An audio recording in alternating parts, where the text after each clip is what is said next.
చేస్తాడు. Diversional politics అది. అంటే చర్చ అటుకెళ్ళిపోతుంది అంతర్జాతీయ సమాజం.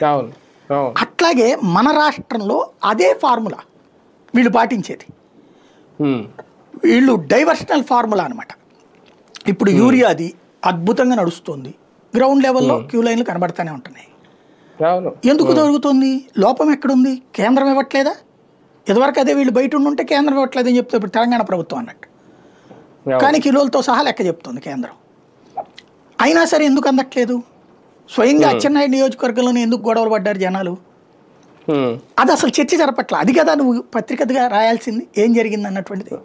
అది అసలు దాని మీద డిబేట్ చేస్తున్నారా? ఒక్క డిబేట్ అన్న పెట్టారా దాని మీదన? లేకపోతే అది కూడా ఏదేదో మన వెంకటకృష్ణ అన్నయ్య మధ్యన ఎవరితోనో నేను కనుక లైన్లోకి ఫోన్లు తీసుకుంటే మీ బతుకు ఇదైపోతుంది అంటే ఏదో బెదిరించాడని చెప్పి అది పాపం వైసీపీ వాళ్ళు హైలైట్ చేసుకున్నారు. అది కూడా ఏదో డిబేట్లో ఒక మొక్కకే అది అంతే.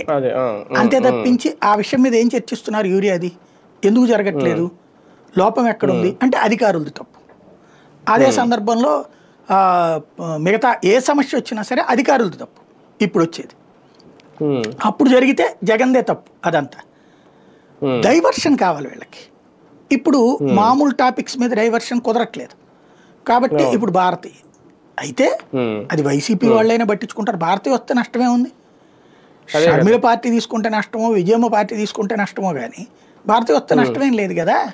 అంటే ఒకవేళ నిజంగా ఆయన వచ్చినా ఆమె వచ్చినా ఒకవేళ పార్టీలు ఏదో కలకలం, క్యాడర్లో ఏదో కల్లోలం అంత ఉంటుందా?